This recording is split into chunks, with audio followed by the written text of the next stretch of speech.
just gonna have a good time reviewing albums and just talking about, how we felt listening to them. Both of us went through the album we are doing today a couple of times. And, one thing I wanted to say before we actually got into the album was, it's important for everybody to realize that this is just our opinions. This is what we prefer. This is what we like. This is what we dislike. We have different perspectives in the albums we're listening to. And, we just want you guys to enjoy and hear our thoughts, but that doesn't mean you guys have to agree or disagree with everything we're saying. You have to have your own opinion. And, that's what it is. Completely okay to feel other feelings. Exactly. Yeah. Exactly. It's the main important. Exactly. So today, we spoke about what was going to be our first album, what we were going to present, the first episode with, and set a tone.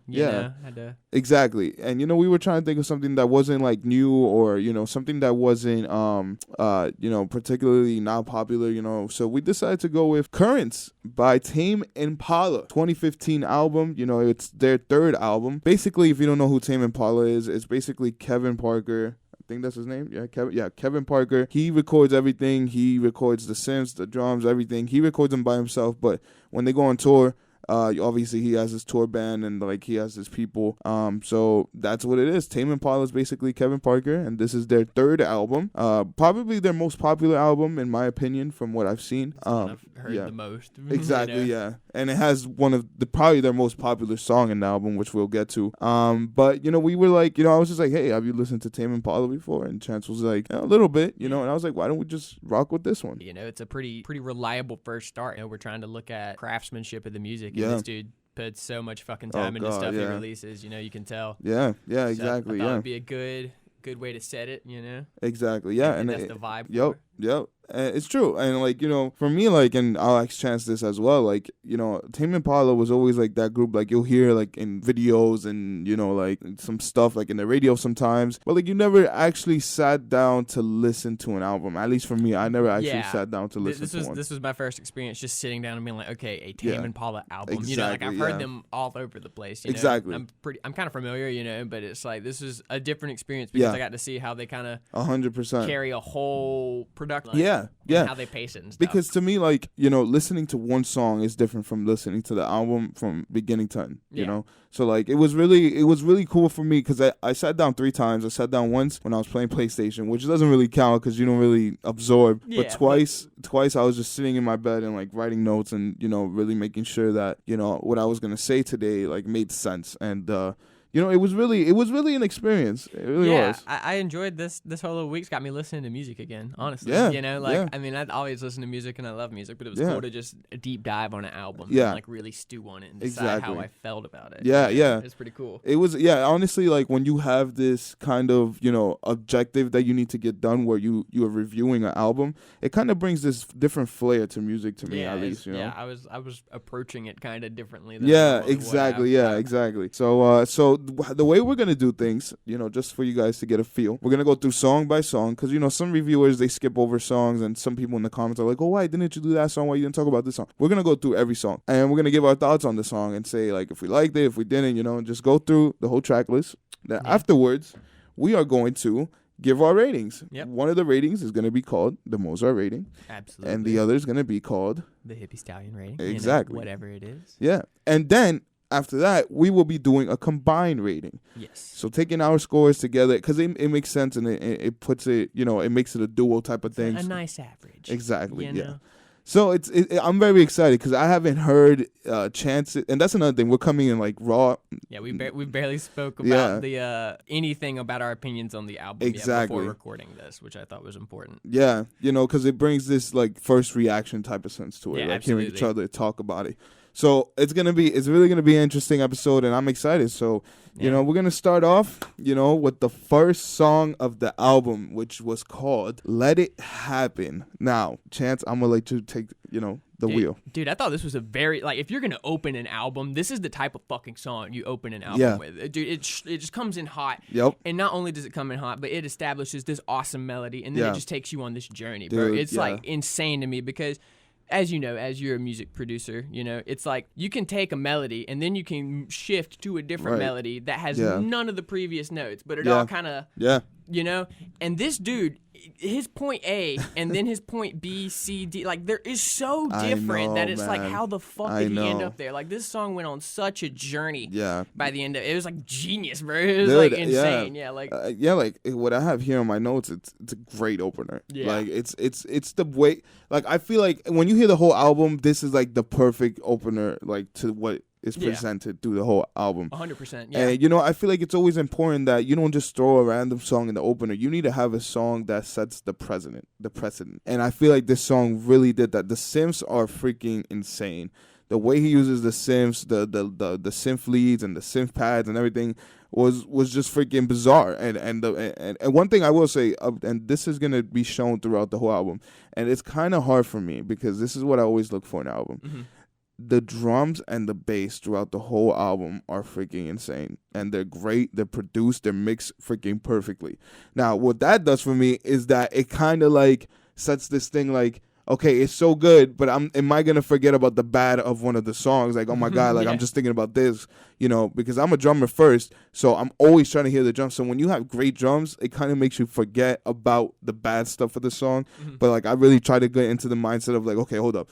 Let me put that away. I know it's really good, but it's also like, but for this song, everything was just clicking. And like another thing that I noticed throughout the album, he really uses this technique of making it sound like the song is skipping, like on a record, I have noticed that. It's almost like, and I've even wrote this in my notes with a couple of other songs, and we'll get to it, but it's almost like in a couple of his songs, like his transitions just sounded like his computer fucked up. Exactly. That's exactly what it sounds like. And I think it's so cool because like it really takes you in this element of like nothing usual, nothing. This is like a unique type of thing. You don't see people doing stuff like this. Yeah, and that's the thing. It's like I feel like almost some people who don't have as deep of a music appreciation they aren't going to understand that it's like, dude, this guy knows it so deep that it's like he has such an understanding of the standard that he can so well like deviate from that, like, and it's really cool. Like he definitely knows what he quote unquote should be doing, and he knows how to deviate from that in such a way that like makes it be its own thing. Like, and it's insane to me. And I think especially with this track, like it just really it opens your eyes. Like, I like to think of music in a way of like I put every song in like what scenario would this song fit in, and this song I could just imagine sitting on the couch and just staring at the ceiling, and it would just work perfectly. Yeah, literally. You know what I mean? It's just a banger. It's just a banger. It's a trip. Yeah, exactly. It goes all over the place. 100%. Yeah. And then we move on to Nangs. Nangs. Yeah, right? I guess it's pronounced Nangs. Yeah, I'm just gonna say Nangs. It was it was very short. It was like a little interlude type thing. Yeah, it was short. It was just kind of there for me. It sounded like you were floating in space. Yeah, it was cool. I didn't hate it though. I mean, I think it's within the vibes of the album. Yeah, I think it just continues going. It didn't do anything that blew my mind. But it's not like it fucked anything up. It just continued. And it's funny that you mentioned that because that's another vibe I got from this album. Yeah, it was either the song's a banger or it's there. Or it's just like not bad, but it's forgettable. Yes. Like that. The reason why I listened to the album so many times was because I was like, wait, what the fuck? What does this song go like again? Yeah, a couple of times I literally got confused with songs. Like when I was in the car driving, I couldn't even notice that one song had ended and another one had began. Exactly. Yeah.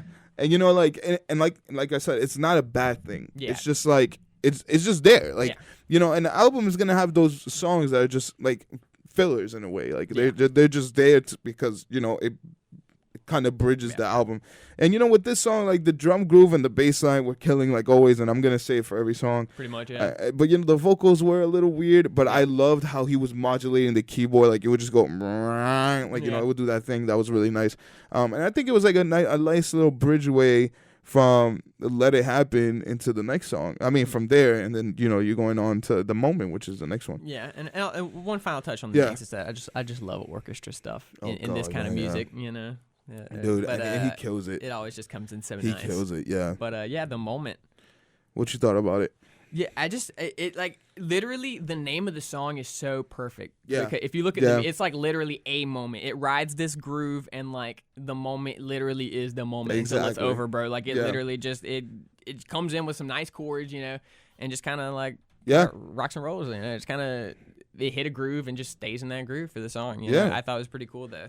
Yeah. Like for me, I got basically what you said. Like basically the bass line once again, and the drum groove is just on point. They lock on, and that's something that you gotta really look out for. Is for when a band really locks in their bass drum and their bass guitar. If they're out of sync, then it's not gonna sound good. So when they're really intact and they're like this really like good connection, you're just like, holy, like this is good. You know, this is really good. And yeah, like like it was the melody was all right. It's one of those where like I said, like it's not. I don't want to say that, like I don't want to put that in the category of forgettable, but it's kind of like, yeah, it's a nice song. I'll play once in a while. Yeah, 100%. Because I feel like there's like a couple categories. You got banger, instant classic. Then you got the ones like, I'll listen to it. It's pretty cool. Like, I'll listen to it again. Then you kind of got the, I forget. Like, I forgot about that song. I don't remember this song. Like, it's a forgettable one. And then you just got bad. Like, it's just plainly bad. And it's just not good. So I put this in the category of it's good and I'll listen to it. It's not bad, but it's not like a banger. Like, oh my God, it's so great. I don't think this is anyone's favorite Tame Impala song by any means. It's a good song though. Exactly. It serves its purpose within the album, but it's definitely not one of the 10 poles. Yeah, exactly. Yeah, so that's the moment for you. And next we got Yes, I'm Changing. I got the vibe here that this might not have been my favorite song from the album, but I think the dude that wrote it, this might be one of his. This seemed like a very deep, introspective, kind of personal 100%. Thing. Like the way he came into it. Like he wasn't necessarily going hard, but there was specific attention to detail in this song that you almost don't notice in some of the other songs. Exactly. Like more subtle things in this song. I noticed. Like I thought the exact same thing when I was listening to the song. I was like, this song probably feels like the emotional one for him. And I think I even have it written here. Like, that this, like, so I have here written, nice rhythm on the bass groove, because basically he's like, doom, doom, doom, doom, something like that. And then, like, it's very consistent, which is always important as well. And, like, right here, I got more of an emotional trip, because I really felt like he dived into his emotions to write this song. And it was good. Like, it's one of those that, like, it really carries, and it really is just consistent. And I feel like with Tame Impala, and I noticed with this album and some of the other tracks I've heard from him, is that he's consistent throughout the song. And then, like, if you do something like Let It Happen, when you're doing this whole freaking psychedelic trip in the bridge where you're just taking everything to the left, he bridges it perfectly, doing the skipping and all that, and then it just goes into the next part really good. So I felt like with this song, it was really consistent. I liked it. It was, it's not that bad, I thought it was good, Yeah. So, that was a good one. Here gets, for me, there's a couple here, like this one right here, Eventually. It had a nice start. Dude, the bass in this song, like when it first hits, it's like, holy fuck, And every time that shit hits throughout the song, it's like, okay. Like that part's cool. Like the doom, doom. Yeah. So to me, exactly. Like it's a very heavy start, very distorted. And which is good, but like I got it in the category where it's kind of forgettable, Yeah. Like it's not necessary. And I guess this is how I'm gonna, like, at least when I talk about the songs, I'm just gonna keep placing them in the categories that I'm talking about. Yeah, I feel you. Because that's the best way to describe it. Like you listen to it and it's like really good, and you're like, yo, this is good.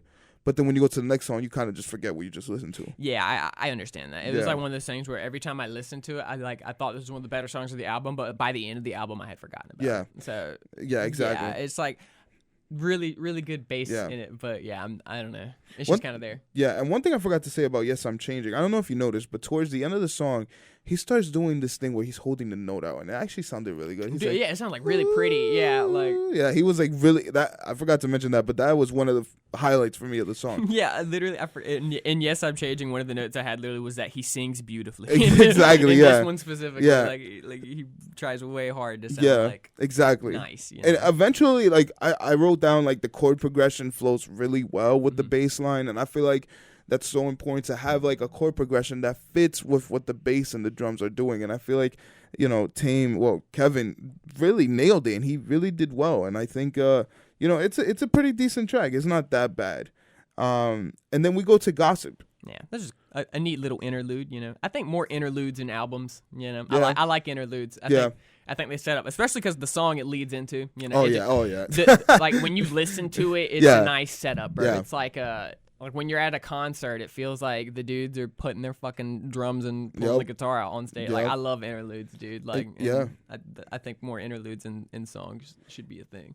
And I for me, I don't know if you noticed it. It's cute because it has a vintage sounding electric guitar lick playing, like something you would hear from the 60s or the 70s. Like it has like this really tinny guitar-y thing going on. And it wasn't bad. Like and it's like you said, like it's kind of like a good interlude for what's to come. Yeah. You know? And obviously the next one to come, if you don't know by now, is The Less I Know the Better. Yeah, this was a temp pole of the album for me. I mean, what more can you say? This song's fucking awesome. This song, like it comes in. It's like for me, it is like when I hear that, like it's the most recognizable thing. And at the risk of sounding basic, I mean, I legitimately think this song's fucking great. My God, you know what I mean? It's the production, the mixing, the bass line, obviously, dude, the funkiness to it, the vocals, the whole melody of the it's catchy, like it gets stuck in your head. So like for me, like it was a good song. I mean, it's a great song. Sorry, it's an instant classic, and it's one of those that even without the popularity, I think would be a banger. Yeah, you dude, know? it's like it's up there, and I think it's one of his best songs of all time. I think it's one of his most memorable songs, and it's just a great song. There's nothing much to say about it. One of the examples where just everything clicked possibly that it could have. It was just so nice. Like, and there's not much to say about it. I mean, if you don't know this song, then you live under a rock. Yeah, this is like the Tame Impala song. Now, the next song I wanted to talk about.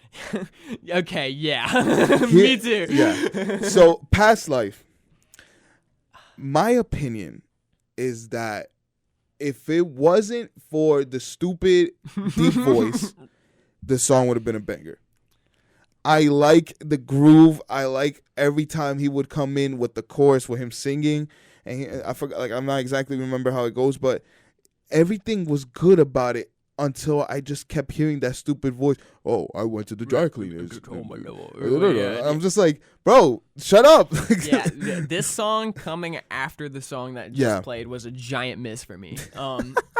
Honestly, like this is the only song I even really have negative things to say about. But it's like, dude, like that was so out of left field. I was like, bro, what are you doing? Like this just played. Like I don't know. And maybe the headspace was he thought he could get away with it. But he just played that fucking banger. So he's like, all right, maybe because it's really only annoying for like the first 40 seconds, and then it becomes a good song. Yeah, and that's what I'm saying. Like when I first heard it, because before the first time I heard the album, I was like, what the hell was going on? Like.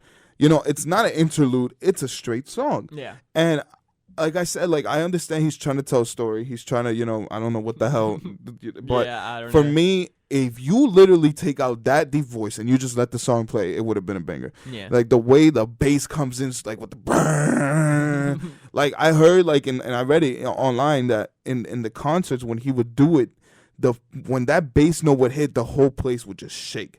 So like the bass is heavy. Oh God, yeah. Where he's like when he talks about like your love or whatever. Yeah, the shit just blows the fuck up. Yeah, that's the part I'm talking about. So like it's kind of crazy. Like that song would have been. I would have liked the song a lot, but it should just started with that bass, bro. Like because I don't know, the music playing during the whole first part when he's doing it sounds like some RuneScape music. And exactly. He's like, they're talking about some random ass story. Like dude, I don't know. This song did not hit for me, but I don't know. Maybe he just really needed to speak on this and get it out. So and I let him be. I let him be, and I just it was weird to put this right after that. But I guess it's the best place for it. Yeah. Now the next song is my least favorite song from the album, Disciples. It was his voice didn't fit. It was just kind of like an upbeat. It sounded like an '80s song. Yeah, that's what I wrote. Like. It sounds like a song from a teenage movie from the 80s. Literally, 100%. The production wasn't that good to me. His voice, like, when he sings that high falsetto, like, it's fine in the other songs, but this one, like, with the tempo of the song and the rhythm, I just did not like it. This one I put in bad. I just did not like this song. Yeah, it was just kind of like, I don't know, it's kind of like a glammy pop kind of, I don't know.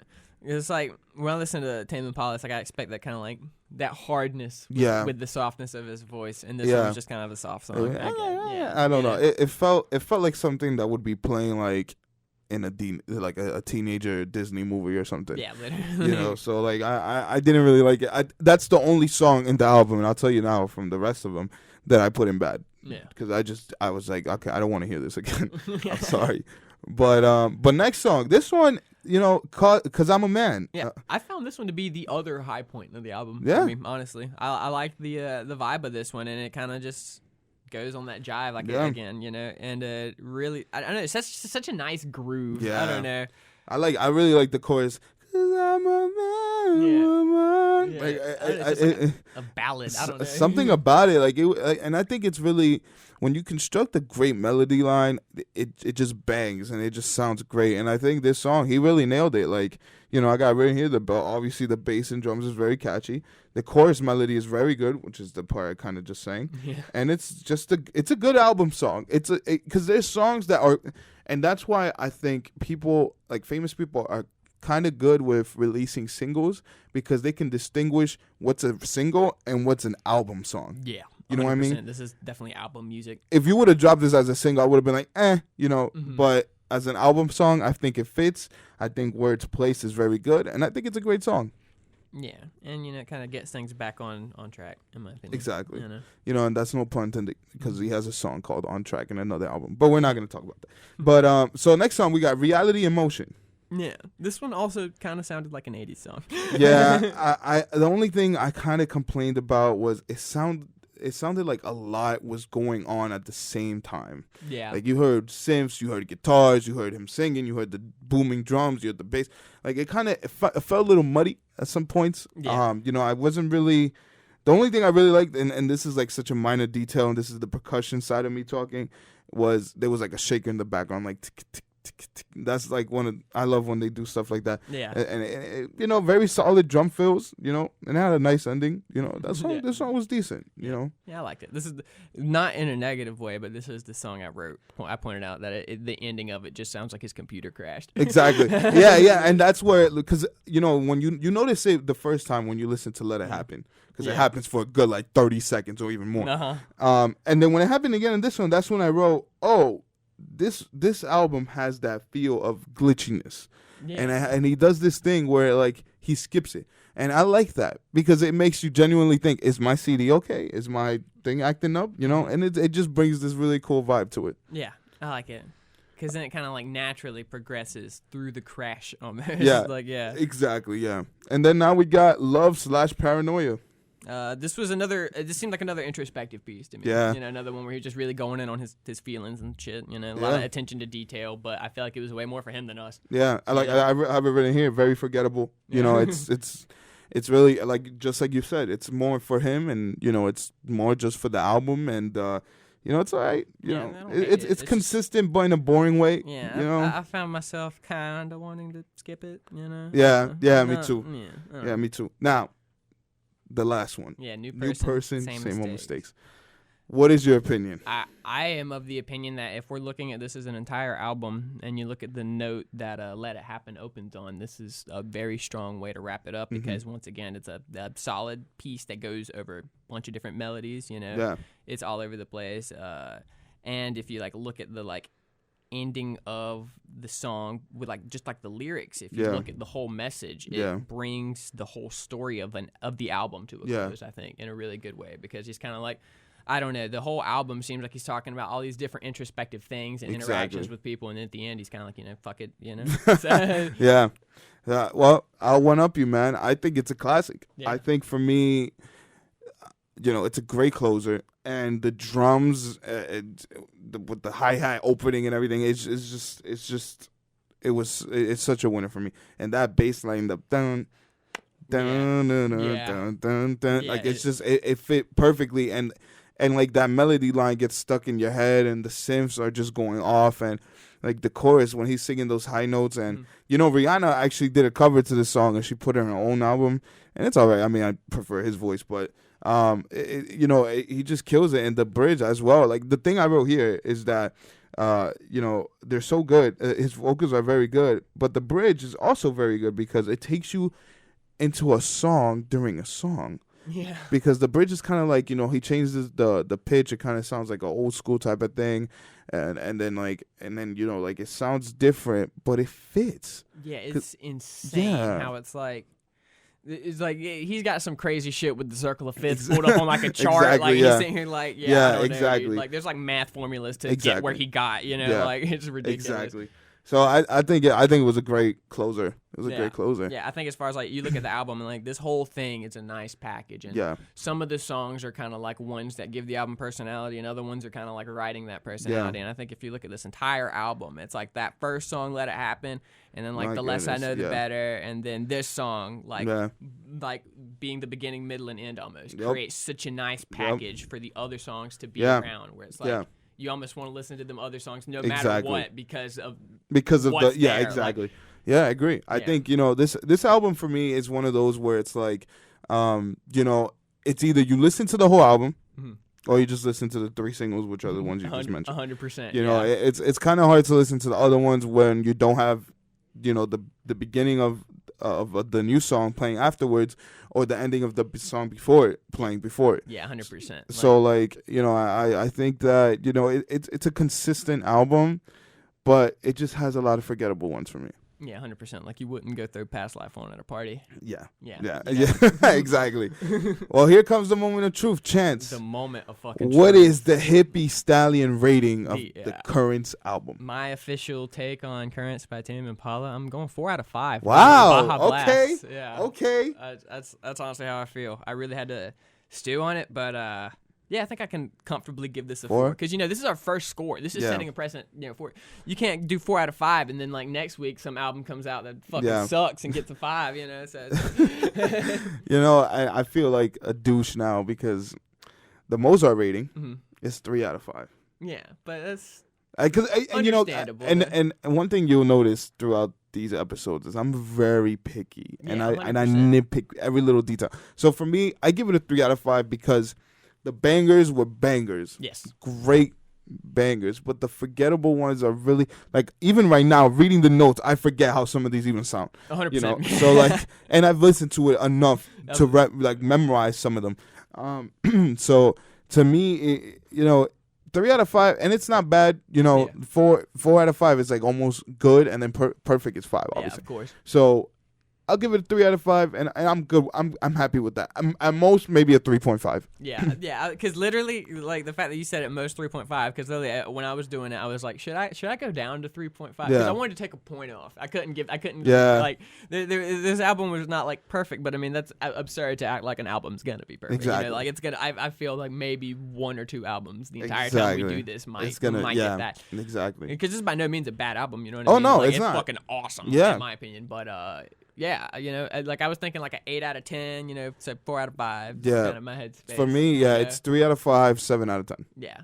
That's where I got it. Okay, so that mean our goose score is fucking 7 out of 10. 7 out of 10. Yeah. I'm proud of that. Yeah, I think it's good. Right. I think that it feels right because, like you said, it's not a perfect album, but it's not an album I wouldn't listen to. Exactly. I would definitely play this again, and I would definitely listen to it. And like I said, the bangers, I mean, The Less I Know, the Better is probably one of the best songs of the past decade. Yeah, dude. Yeah. It's insane. Yeah. So, like, it really fit. And, I'm happy with 7 out of 10. Yeah, 7 out of 10. Yeah. Currents, Tame Impala.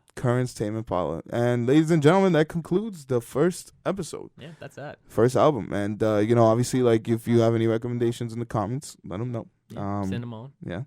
And we're going to continue on next week with a new album. Yeah. We haven't decided yet. But we will figure it out. We'll figure it out. All right. It should be good. But have a good one, everybody, and take care.